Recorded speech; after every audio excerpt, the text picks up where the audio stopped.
Russo from On Deathcare, and this is the week in review for End of Life News for the week ending Friday, February 27th, 2026. We've got a bunch of stories to go over this week. We've got an amount of Texas Funeral Service Commission stuff, but not too much because I have so much that's coming. So starting on, I believe, March 12th, I'll be publishing short stories each Thursday morning about what's going on with the Texas Funeral Service Commission as far as I've been able to tell. And there was a story this week out in the Houston Chronicle, and as I understand that there will be lots more stories coming up. I shared that story in the show notes. I've shared it. If you follow me on either dig.com or on LinkedIn, you'll see that I post almost all the stories that I'm going to talk about. But this was a really kind of interesting week for me because the Maryland, I want to get the name right, the Maryland State Board of Morticians and Funeral Directors has come out of a slump, and I wanted to talk about that before I oppose it to Texas. So about this time last year, I think in late 2024, early 2025, there was a huge scandal in Maryland. Same thing, bodies not being cremated and being left, and a board of morticians and funeral directors that was, if not inept, disinterested, or more interested in not having a lot of inspections than they were. And so this woman named Erica Malone came in as the executive director, and she got right to work putting together a team of inspectors and getting the inspectors done. Since November 2025, she said that she's cleared a 300 case backlog, and now they have a new system in place. And the people who were caught as part of her cleanup, so she came in and she's going through and starting inspections again, and she starts to see some of the problem funeral homes. So they go to the top of the list, and a huge hit right on the first one. They find these people at Heaven's Gate, I believe it was called, something like that. Heaven Bound Cremation Services had not been, taking care of fetal remains because they decided not to. I'm not going to speak for them. The point is that with, the Maryland governor came in and said, okay, let's get this fixed. And he dismissed a bunch of the members of the board, repopulated with people who were interested in protecting funeral service as a reputation, and also in protecting the consumers from bad actors. And one of the ways to do that is to make sure that you're making inspections. And so here, a year on, the first people, they go to jail, or they're going to trial. They've been arrested. They may not go to jail. That's what we'll be talking about later this week. And so I'd like to oppose that with Texas, where we had the Houston Chronicle story break this week. Now, I have been covering this for really maybe 2 years now at this point. Ever since things started to go south at the Texas Funeral Service Commission. And at first it was kind of funny, and now it is just sad.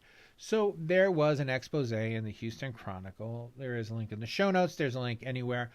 It is kind of behind a paywall. The Houston Chronicle is still, or was running a special last I checked, where it was like $1.25 for 3 months. It's probably worth the $1.25 to read the story. There's not a lot in the story that I haven't already reported on. It's just put really well. It's a pretty story to read. But it also has all of these, instances where the Texas Funeral Service Commission was aggressively pressing the agenda, I guess, of the big funeral companies, and at the expense of families and of, in my opinion, common decency. So there is this woman, her name is Kristen Tips. She is the head of the committee. And one of the things that she was doing was she was lobbying very hard to reduce the amount of damages a funeral home would have to pay if they, say, lost a body or cremated the wrong body. And the joke at the time, if you're just catching up now, was she actually did lose a body. And not only did she lose a body, but she blamed the boyfriend of the dead woman. She said the boyfriend of the dead woman came in and stole the body in the middle of the night. So this is the kind of responsibility that the head of the Texas Funeral Service Commission behaves. So that is them. And when the story broke this week, very little happened, and that's what's really disappointing. So the governor's office is just not responding to any questions about it. The Texas Funeral Service Board, not responding at all. They have been ordered not to answer any questions about how they're using the public's money. One of their ways they're not using the public's money is to go after scammers who they know are being scammers. They're also not using it to do the inspections that they ought to do. And this is from the story in the Houston Chronicle, and this is the most important part. I wanted to read this to you. Talking about the Texas Funeral Service Commission, they were meant to have an average of 26 open consumer complaints per quarter. They actually averaged 150. That is 150 families called to register complaints, and very few of them are even followed up on. And I reached out to, the governor's not going to listen. The Texas Funeral Service Commission's not going to listen. I reached out to all of the big consolidators. And, I just asked for a comment. I'm like, you guys are all in Texas. Park Lawn is in Texas. SCI is in Texas. Carriage is in Texas. Legacy Funeral Group has an employee on the Texas Service Funeral Commission board. And so I reached out to them and essentially I said, would you like to make a comment? Because if this is the seat of money for the funeral service, and this is what you guys think is okay to run your state, it just makes it hard. It makes it hard on decent people trying to do a decent job, and unfortunately, if you're a funeral director in Texas and people are afraid you're trying to scam them, they're probably more right than wrong. And that has to do with the way the leadership in the state and the leadership at the funeral industry at large wants it. And that's just a fact. That's not my opinion. If they wanted it different, they certainly would have the power to change it. So that's all for now. I'll have more next week. I'll have more the week after. I have files and files on this Texas Funeral Service Commission nonsense. And we'll be getting to that. Like I said, starting on March 12th, and then every Thursday thereafter, I'll put out another 500 or 1,000 words on some of the evidence that I've uncovered. And we also may very well have a couple of podcast guests who are interested in speaking on the record for a change, because it's really hard to get people on the record about this. That was the other thing. They started firing anyone who questioned them. And as a result, like 5, I think, people are unemployed. One famously sued them. And this is the thing. They're going to go quiet and they're going to wait for it to go away. And it is going to go away. I live in Maryland. I'm not going to report on this for the rest of my life. I'm going to give you guys what I know. And then if all of the consolidators and all of the funeral directors in Texas say they would rather not take the chance on being inspected, say they would rather not worry about whether unlicensed funeral directors are stealing money from poor people, then that's between them and their God. We're going to do our bit over here, and then we're going to set it aside. So, didn't mean to start on such a happy note, but I've got more. In November, the state of Ohio started to consider whether it would offer natural organic reduction. They were starting to do a law to pass it, and something happened this week that must have tickled everyone's file. So it must have come out of committee. It's not been voted on at all by the legislature. It's not like it's on the way to the governor's desk. But this week we were kind of inundated by stories about, Ohio's about to pass natural organic reduction. I mean, I'd love it if they did. But if you read the stories, they all say back in November, they came up with this bill. And this is what natural organic reduction is. What I like about that, and especially if you're a funeral director in Ohio, it's just good to have this kind of thing on your radar. People are going to start asking about green burial, right? It's natural organic reduction goes up on the legislature, and then people want to know, well, what is green burial? What is it? And it's an excellent time to educate your community. This is a good time to tell your local newspaper, your local television outlet. It's a good time to explain on your Facebook page. This is what natural organic reduction does. Actually, if you're interested in having it done, we can arrange to have you sent to one of the facilities that already does it. And if you want to plan to have it done for when it becomes legal in Ohio, we can do that for you as well. It's not often that there's, as I just finished my spiel, right, in Texas, it's not often that there's an opportunity for funeral directors to talk about, how great the changes, in death care are. And when you're presented with this opportunity, I feel like it's a good one to take. So, I mean, if you're in Ohio, open the paper, pick a paper, open it, and you'll see a natural organic reduction story for this week. And it's something to, at least have on your radar. So if people ask, then you're ready to tell them. Got the strangest press release this week from Foundation Partners. And they have opened a new brand that they are calling Monarch. And now what Monarch is it is a bunch of care centers that are in 10 states. I don't know if there are 10 care centers or if it's just in 10 states. And it is a place where if you don't have, if you don't want to have an embalmer, you can send it there. It's a care center. We all know what care centers are. But it's part of a move that they're making to kind of try to do this centralization. And, it makes absolute sense.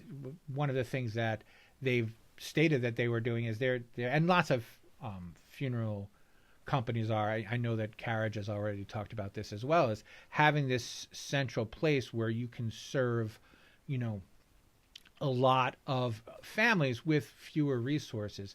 And so that's what Foundation Partners appears to be doing. I reached out to Robert Archibald to get some clarification to see if these are, standalones or if they're going to be, other Foundation Partners funeral homes that are providing this, if it's going to be associated with their Tulip direct cremation brand.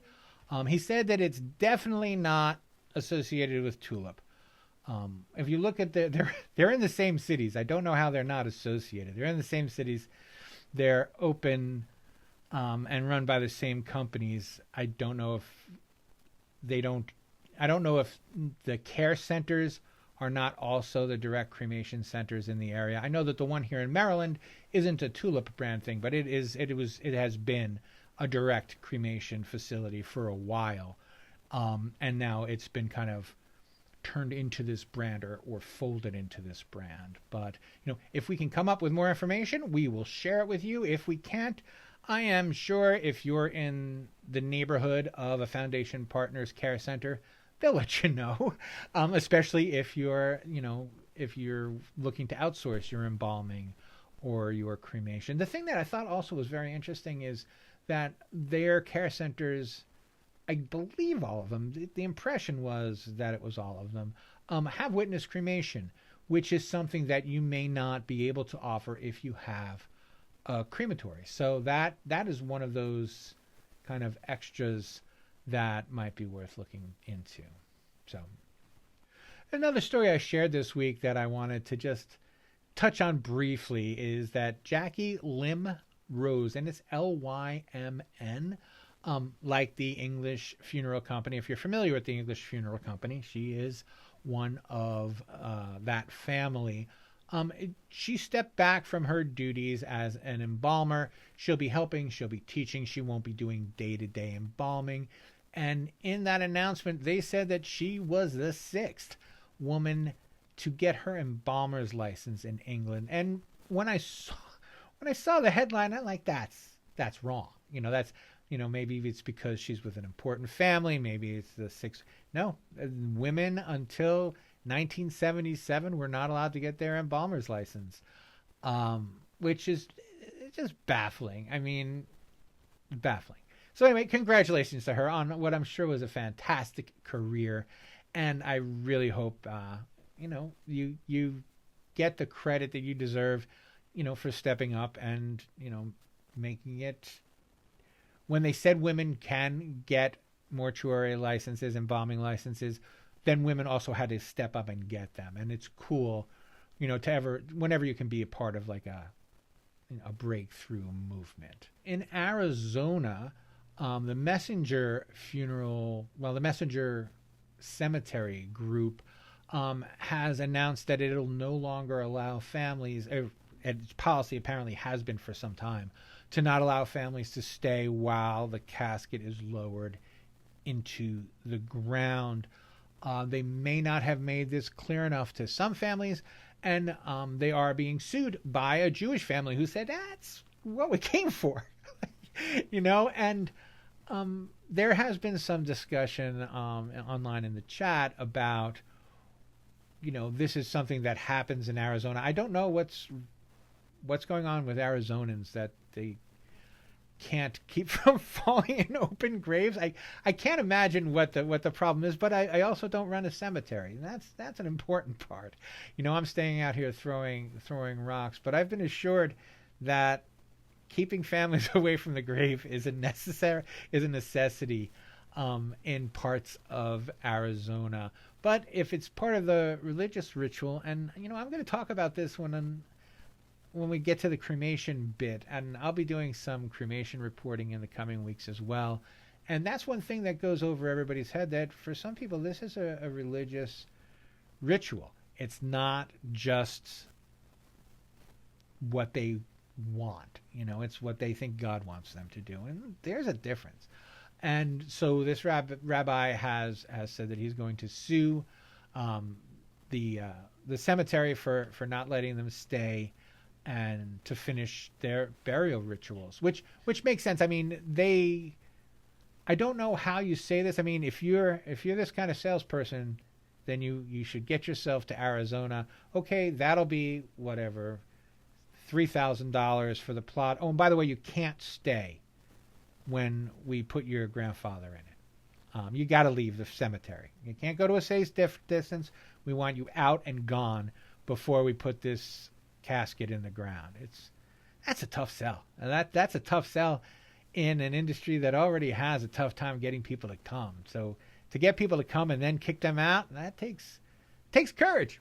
It takes courage, and good for you for sticking by your guns, I guess, if you really feel that it is a hazard in a way that it isn't in the other 49 states. But anyway, we'll have a link to all of these. All of these are linked. I say link in the show notes out of habit. Actually, the link is in a column that I write that is similar to this podcast, but it's readable. And there's less sarcasm, a little less sarcasm. But anyway, you can find all of that at ondeathcare.com. Just a quick note, we heard that Katie Houston was dismissed from her duties at Return Home, which we're sad to see her go. She was kind of the face of Terramation, and she said that it was not her choice to leave. She did not care to elaborate. I did not care to press. But I hope she does well. She has really kind of been, the face of the movement in a way that few other people have. So, best of luck to her wherever she lands. I'd like to share an obituary with you. I don't do it often, but Mac Williamson Stevens, who was born February 24th, 2018 and died February 13th, 2026, was the comfort dog at the Williamson Memorial Funeral Home. And I have this link again. You should check out it on deathcare.com. They wrote a nice obituary for a dog who did a good job. He looks very regal, sitting up in his chair, and just a nice goodbye to him, and also goodbye from us. So, as someone who's newish to the industry, I've come in the middle of a lot of stories about funeral service, but this week I got to see the next step in something that I came in at the beginning of. The group Funeral Women Lead was granted their 501c3 status this week, and I didn't do anything but eavesdrop, but I was aware that they were starting this before they started it, and I was very excited to see them just go from a little bit to all of a sudden it's a really big deal. This 501c3 designation now is an even bigger deal. It means that you can donate to them, and if you're a foundation, you can really donate to them. But it also means that they are eligible for grants and things that they previously weren't, and that they'll be able to expand their scholarship opportunities with any of the funds that they're able to raise. So, I mean, congratulations to them. They're doing great work. And if you're listening to this podcast, I'm sure you're already familiar with Funeral Women Lead. If not, you can go to their website, funeralwomenlead.org, and find out more about this great organization. Speaking of fond farewells, I wanted to point out this story about a funeral director named Fran Berube. He had been a funeral director for 50 years, and he was able to arrange to he has 2 funeral homes that he sold to Millstone. And rather than that, I have sold this company, but I'm staying on to help my neighbors, this was a really nice feature about his career as a funeral director for 50 years that mentions that he's getting tired and he's asked for help. And so Millstone has come on to help him transition out of the funeral industry, and he'll be running things still, but he's handing over the ownership to them. It was just really well done. It's very kind of a textbook selling to a company transition story. So it's worth checking out, especially if you have to get them done. A lot of times I think places just send out these press releases, and a lot of times they get run, and almost all the time they're boring. They're like, they're very, very marketing. We're still here for our customers. We love our customers. We preserve the family. This was a nice celebration of a career that didn't need any flowery things to stand out as a career worth having. 50 years in the funeral service. So it's worth taking a look at, especially if you're, like I said, if you're the guy that's doing the press releases for any of these takeovers. This is a textbook example of how they should go, I think. I have kind of a follow-up from a story that I reported on last week. Last week I reported on the story of a funeral home that received a body bag with a person in it from a hospital and did not check or open the body bag, and then put it in a casket, put the casket in the ground. The mistake was discovered. There was an exhumation. There is a lawsuit. There's some really interesting language in the lawsuit, and I do not know if it is common, but on the off chance that it's not, I definitely want to share it with you, including all the regular things that the lawsuit is alleging and all of the failures that the lawsuit alleges. Is negligent hiring, training, supervision, and or retention. So that means, like, if you're cycling through people and you've got a lot of untrained people because you can't keep employees, that's a liability now. Apparently, maybe it's always been a liability. It's always a service liability, which is, of course, what people really are worried about. You don't want to have that kind of lapse in service because you can't keep good people, or you don't train them well, or they don't feel like they know what they're doing, and then they make a mistake like this. But I don't know if it was just trying to eliminate any excuses for why this awful thing happened. But it is worth noting that somebody took the trouble to say, if you bought this funeral home and you didn't train the right people, or you didn't hire the right people, if they were poorly supervised, or if you were cycling through so many people, nobody knew what was going on, we're still holding you responsible. It's your funeral home, so you are technically the one that put the body bag in the ground without checking.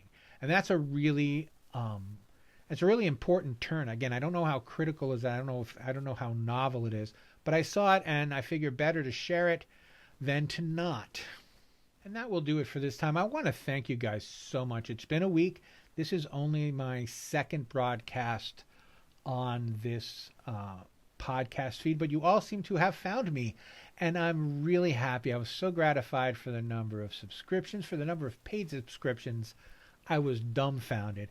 And for the number of people who just really downloaded the podcast and listened to it, it was gratifying. So thank you so much for sticking with me. Thank you for your trust. Keep me honest. If I said something dumb, if I said something you didn't like, you can reach me via the email that you got this, via the show notes, or you can just type by Tony Russo, that is BYTONYRUSSO @gmail.com, into an email letter and send it. You can comment below this post, but if you want to say something just to me and you don't want other people to comment on it, I'd be happy to hear about it. So please don't be afraid to reach out.